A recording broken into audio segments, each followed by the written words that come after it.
Hey guys, just another update on the bus where we're going.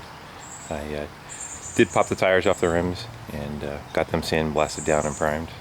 There's my old tires right there. You know it's old and they got tubes in them.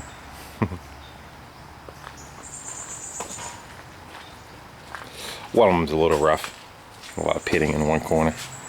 Tower is sitting on the ground. But we're just going to make that the spare probably, unless I find another rim at a swap meet or whatnot.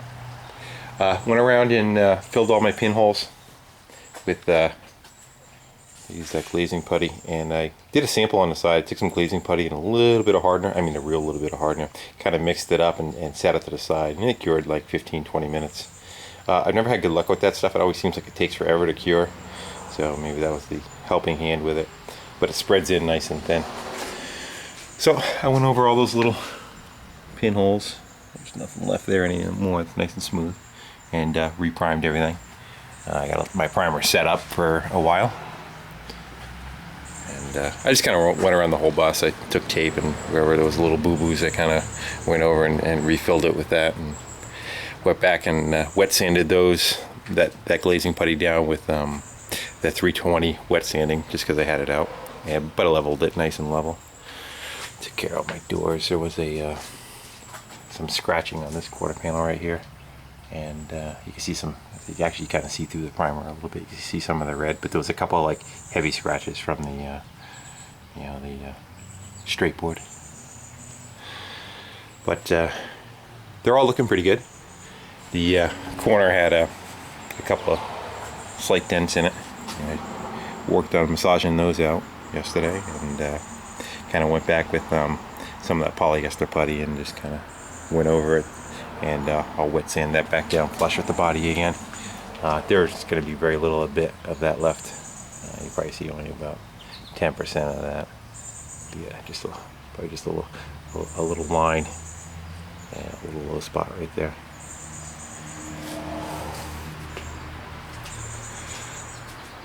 The weather was bad. We had a heavy rain for a good 2 days, to the point where it started, basically everything was underwater by about 1.5 inches, 2 inches in the yard. That's how wet it was. And on top of giving me problems sucking air in from the outside, it was 100% humidity too. So we had talked about popping that thing off of there. And I'm aware that compressors, when you compress air, it causes moisture too. I do have 2 air dryers on it. Unfortunately, they need to be moved further away. The air is still too warm there for them to. They catch moisture, but they do let a little bit get through.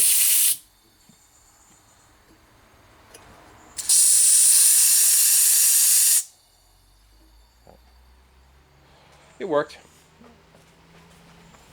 The Sandblaster was even fighting me too. It kept the sand just had too much moisture in it. It kept kind of clogging on me. Had to change her out a couple of times.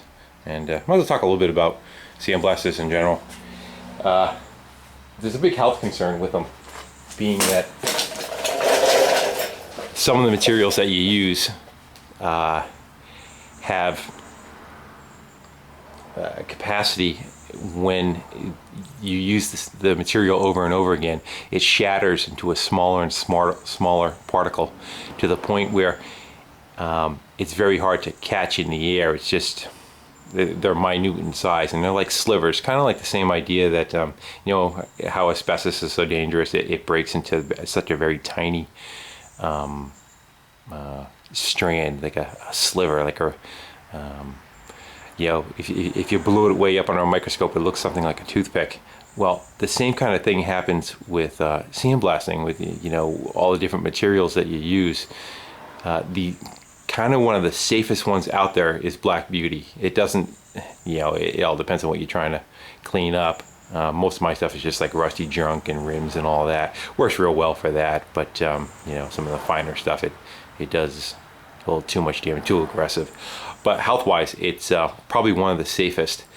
Having said that, though, it still does do the same thing. You got to be careful of the dust that comes off of that. So what I do on the cabinet, you see that hose sticking out of the side, I just run that into a shop vac, and then the shop vac has a hose coming back out of it that exits right out there. I'm in the country. There's nothing back there but some you know, auto parts and mower decks and stuff like that.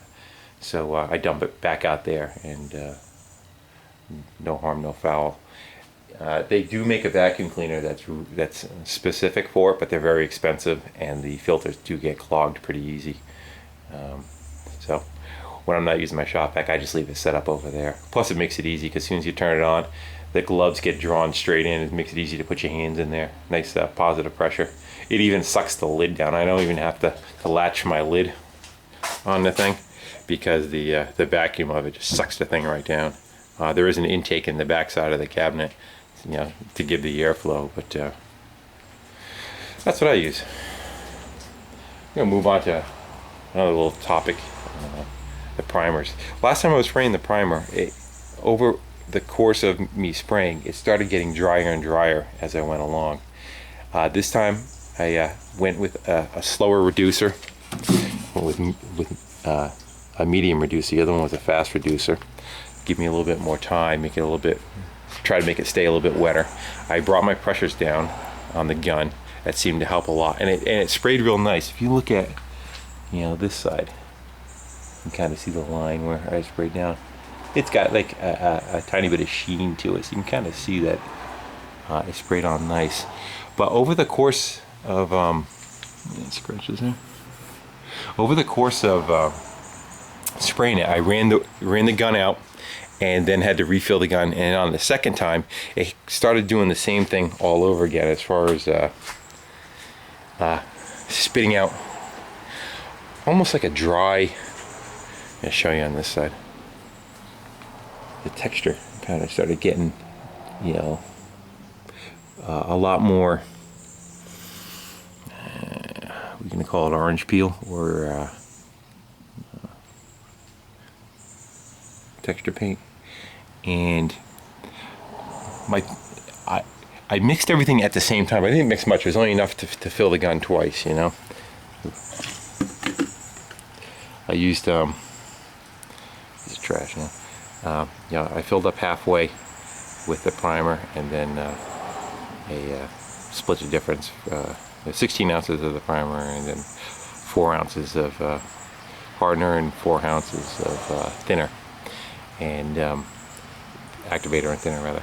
And as I said, it sprayed well, but then when I went to go back and spray the second amount, it was kind of like sputtering and stuttering like a stucco gun.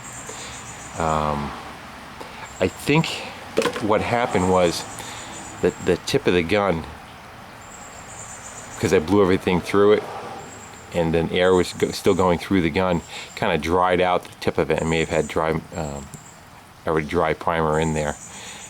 So I kind of just kept playing with the gun and knocked the pressure down even lower. I went back and ended up topping it off with some more thinner reducer, and try to thin it out even more, and then it seemed to come back again.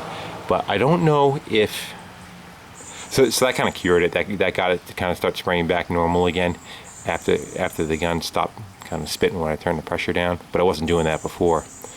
What my question is, should I only mix enough up to fill the gun each time, or can I just, you know, pre-make a bunch of it and just keep going back and filling up the gun? So I would say it was probably 15 minutes in between the filling the gun and then filling the gun again the second time. So anybody's got a question to that, an answer to that question, I appreciate it. Well, that's kind of where we are today. I got to leave all this alone because it still has that. You can tell that the stuff is still has not cured. You could probably stick your fingernail in it. So we're gonna let that set up for a few days. But I can get into start wet sanding the dash and the door panels and the back panel. So I'm gonna jump on that stuff and go and rescue a couple of bumpers out back and see what I can make. Let's take a walk, see what we can find back here. Mind you, I'm a hoarder, so I got shit everywhere. Let's see what I got. Ah, this thing is cool. I gotta do a video on this someday. Let me turn the light on. This is a 55 Chris Craft chip boat. That was Of course, I bought it at a yard sale. And I restored this thing about, I don't know, 5 years ago in the wintertime. It's a 14-foot Barracuda is the name of it. It's got all the original stuff. I didn't have to replace any of the wood, just repair it all. It's got air horns on it. Even has a little Chris-Craft flag. Thing's awesome. The outboard on it's a 57.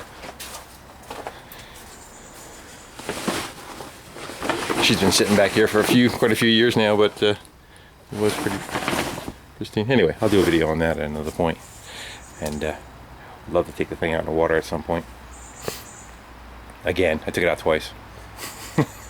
I have that tendency. I go through something, I put, 1,000 hours in it, and I'll use it twice. Anyway, bumpers. There's one there. It's kind of rough. We have to cut the middle out and start piecing them together. There's another bumper. There's a couple more bananas hanging on the rack back here. So between these, I need to kind of piece together a good set of bumpers for what I have. So that's probably what I'm going to work on today. A bunch of grinding and cutting and welding. See what we come up with. But there should be enough. A couple more VWs. VWs of the future. That's a 70 Westie that I've been gathering parts for. I got a couple parts this last weekend at a car show. And check this thing out. This is a 59 single cab. A little rough. A little rough.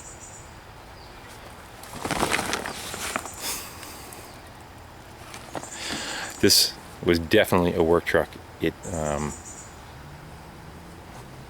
came from Tennessee, from a lumber yard. You can kind of see it through the door. Maybe the other side.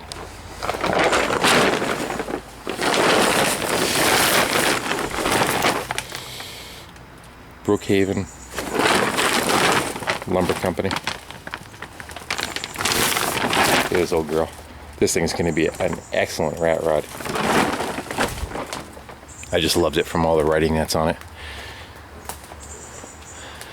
What I'll do on this, I'll probably wet sand it down. Here you go. Brookhaven Lumber Company. 349 East, Brook Road. This is windows, doors, paint, and something else in the back.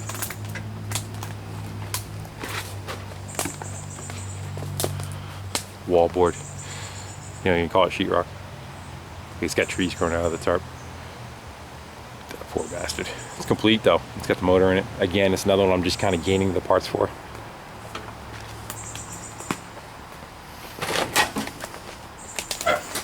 Look at this poor bastard, huh? This is just a parts car for me. It's a 66 Bel Air, 6-cylinder, convertible.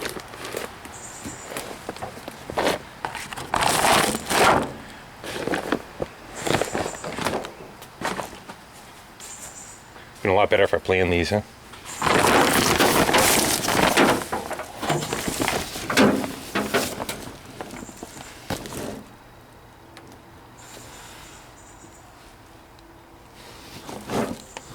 She's a fixer.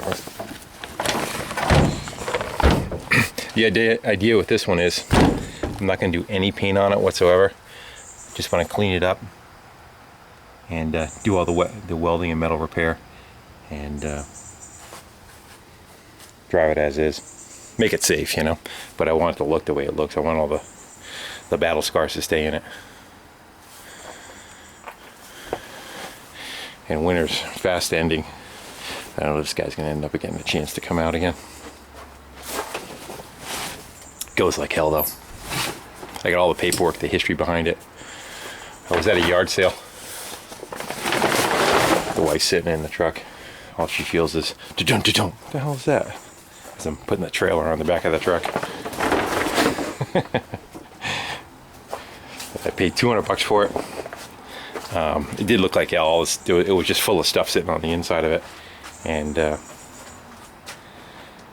I in turn looked them up. They're real hard to find. They are starting to remake the wooden kits, and they're about I think 10 grand just for the kit. So you can imagine what an original one is worth. Basically what they said is the thing had most of them sat outside, so most of them failed due to weather, and they're just not around anymore. They used to sell them in like Boys Life magazine and Papa Mechanics. That one came from a hardware store. I have the history behind it, and they actually built it in their in a bedroom in the house before they put the windshield on it. Then put it on some dolly sideways and slid it out of the house and built the rest of it. I told you it rained a lot last night. It rained so much that the worms are bailing. They're climbing up off the cement onto the I